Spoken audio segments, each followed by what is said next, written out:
This is a yoroi, also known as a samurai armor. Do you wear it? Never. I got this from my aunt who lives in Japan. She didn't want it, and she sent it over. Okay, do you know much about it? No. For centuries, it sat untouched in a wooden crate, wrapped in silk, sealed with wax, and forgotten. When it finally surfaced in a Las Vegas pawn shop, even the experts went silent. The asking price was $100 million.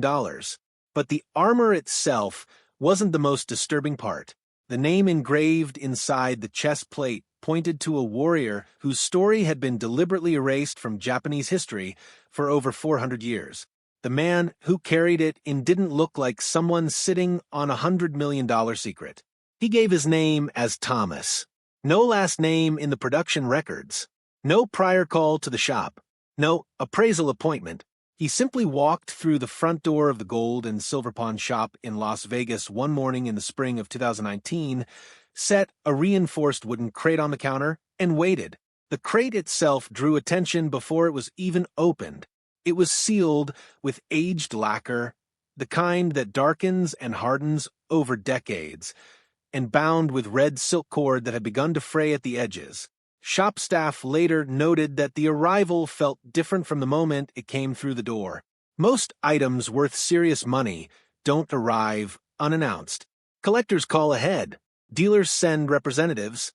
Walk-ins with sealed crates are almost never what they appear to be. But this one was. When the crate was finally opened on camera, 3 senior staff members were already present in the room. That detail matters. According to internal shop protocol, that level of staffing only happens when an item is pre-flagged as potentially worth more than $500,000. Someone had already made a judgment call before the lid came off. Inside was a full Oyoroi suit, one of the most complex and revered forms of samurai armor ever produced. The style was worn exclusively by commanders, not foot soldiers, and its production dates back to the 12th century. This particular suit featured lacquered iron plates layered in the traditional way, silk lacing pulled through each plate in deep indigo, and a gilded menpo, the face mask, fitted with real horsehair along the jaw and brow. A conservator brought in after filming estimated that the silk lacing alone represented more than 2,000 hours of handcraft work. Not machine-assisted, not partially automated, 2,000 hours by hand. Thomas's explanation was straightforward. The armor had been in his family since the 1940s, passed down from a relative who served as a U.S. military officer during the occupation of Japan following World War II. He had no export records, no chain of custody documents, just the family story and the crate. What he couldn't explain, and what no one in that room could immediately account for, was the crest pressed into the interior of the chest plate. According to Japanese imperial records, that crest belonged to a clan that had been completely wiped from existence in 1615. A clan that wasn't supposed to have left anything behind. If a military ancestor left you something with no paperwork and a murky history, would you try to sell it or leave it alone? Drop your answer below. The $100 million price tag wasn't a bluff. Thomas didn't pull that number from thin air. He arrived with documentation, a 47-page private appraisal commission from Yamashiro Cultural Assets, a Tokyo-based authentication firm with a reputation for handling some of the most sensitive artifact evaluations in East Asia. The report was detailed, technical, and difficult to dismiss. Yamashiro's analysts placed the armor firmly in the late Sengoku period, roughly 1550 to 1600, one of the most turbulent and historically significant eras in Japanese history. Their conclusion wasn't based on visual inspection alone. The report cited isotope analysis of the iron plates, which matched or composition consistent with sources from the Chugoku region of Japan. Silk fiber dating placed the lacing material's production window between 1570 and 1610. 2 independent scientific methods, both pointing to the same era. Rick Harrison has built a career on reading people and staying composed under pressure. But when Thomas named the price, Harrison paused. Producers later confirmed that moment was completely unscripted. For a man who negotiates high-value items on camera regularly, that pause said more than any verbal response could. Within 24 hours, Harrison brought in Dr. Kenji Watanabe, a professor of material culture at UCLA with 22 years of fieldwork specifically focused on feudal Japanese artifacts. Watanabe examined the piece carefully. His initial on-camera assessment confirmed what the Yamashiro report had suggested. The armor was authentic, it was extraordinarily rare, and it was unlike anything he had personally encountered outside of an institutional collection. But Watanabe delivered a second assessment. This one came off-camera before any filming resumed. It was serious enough to halt production temporarily. The armor wasn't just centuries old. It may have been legally stolen. The crest changed, everything. It wasn't decorative. It wasn't generic. The symbol pressed into the interior of the chest plate belonged to a specific sub-branch of the Toyotomi clan, the ruling family that Tokugawa Ieyasu systematically dismantled following the siege of Osaka in 1615. That siege didn't just end a war. It ended a bloodline. Tokugawa's forces didn't simply defeat the Toyotomi, they erased them. Heirs were executed, estates were seized, and every trace of the sub-branch's existence was methodically removed from official Japanese records. According to documentation held at the National Museum of Japanese History in Sakura, Chiba, fewer than 12 authenticated artifacts bearing this specific sub-branch crest are confirmed to exist anywhere in the world. Every single one of them sits inside an institutional collection, a museum, a national archive, a government-controlled repository. Not one has ever been in private hands. If the armor Thomas carried into that Las Vegas pawn shop was genuine, and the only one a private individual had ever attempted to sell, that distinction carried serious legal weight. Japan's law for the protection of cultural properties, originally enacted in 1950 and significantly amended in 2007, classifies objects of this historical significance as potential national treasures.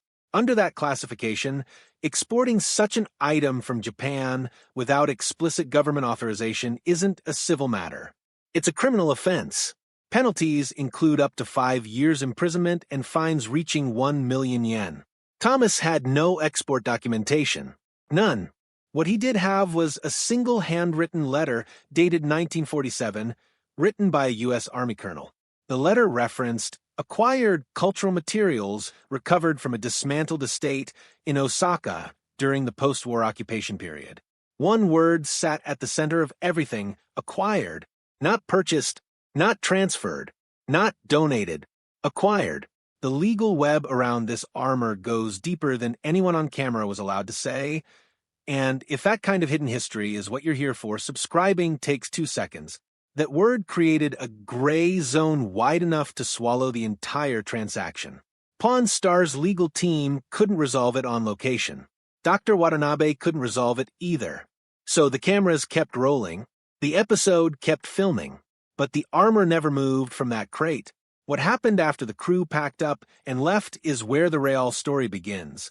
The version that aired was clean, polite, a negotiation that simply didn't reach a number both sides could agree on.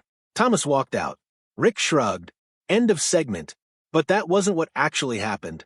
In 2021, Variety published an entertainment industry expose that pulled back the curtain on what took place after filming wrapped. 3 former production staff members spoke to the outlet under anonymity.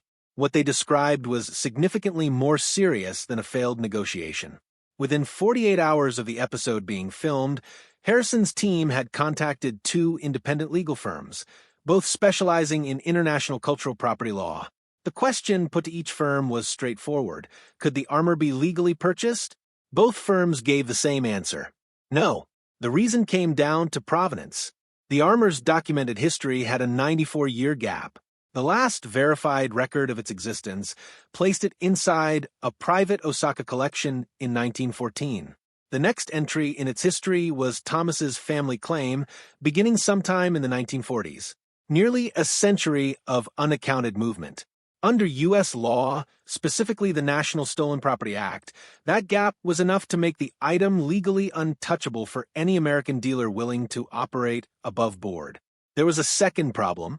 Japan's Agency for Cultural Affairs had been quietly tracking an artifact matching this armor's exact description since 2003. That detail didn't surface publicly until an internal report was leaked to the Asahi Shimbun in 2022. The agency had known something was out there. They just didn't know where. Harrison reportedly made one final offer, $200,000, not a purchase price, a custody arrangement pending full legal review. Thomas refused. He picked up the crate and walked out. The armor's current location is unknown. Most people have something in their home they inherited without a full story: an old watch, a box of papers, a photograph. Sometimes what we don't know about the things we own is more valuable than the things themselves. That truth sits at the center of everything Thomas walked into that pawn shop carrying. The $100 million figure was not theater. It was not a negotiating fantasy. In 2022, a comparable Oyoroi suit connected to the Yasuji clan sold at Sotheby's Paris for 31.4 million euros, approximately $34 million at the time of the sale.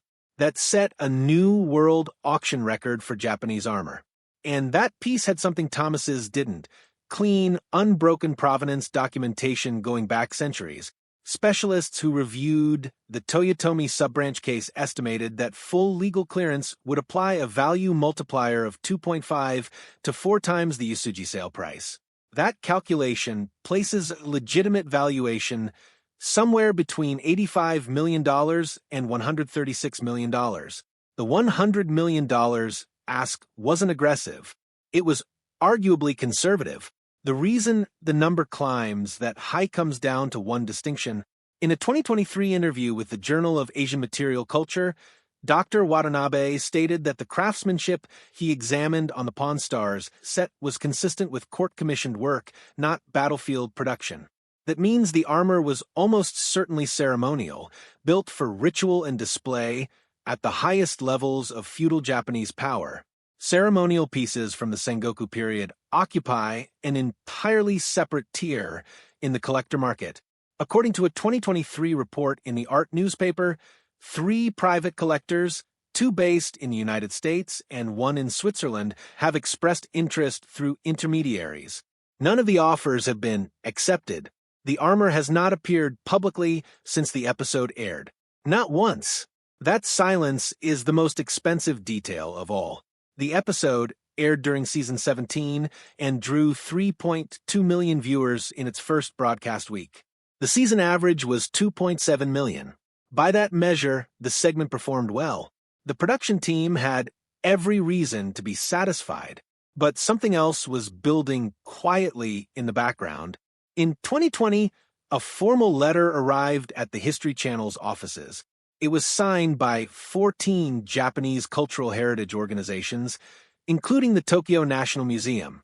The coalition had one demand: that all unaired footage from the segment be submitted for review by an international cultural property panel. Their argument was direct: broadcasting a negotiation over a potentially stolen national treasure, treating it like any other pawn transaction, normalized cultural property trafficking. It sent a message, whether intentional or not, that items like this could surface on television and be handled as commerce. History Channel declined to comment publicly. The footage was never submitted, but the pressure didn't disappear. In 2021, several major auction houses, including Christie's and Bonhams, updated their due diligence requirements for Asian antiquities. Mandatory provenance checks against Japan's Agency for Cultural Affairs database became part of standard acquisition protocol. The armor case wasn't the only factor, but it was part of the conversation that pushed the policy forward. The armor was never featured in a follow-up episode. Thomas was never identified by his full name. The 47-page Yamashiro appraisal has never been released to the public. And somewhere between a Las Vegas pawn shop, a post-war Osaka estate, and a siege fought 400 years ago, a suit of armor worth potentially $100 million sits in the dark, waiting. The armor has disappeared. The appraisal is sealed. And Thomas, whoever he really is, has never spoken publicly again. But there are 2 other items from Pawn Stars history that vanish the same way, and one of them is linked to a name even more powerful than the Toyotomi clan. That story is already uploaded.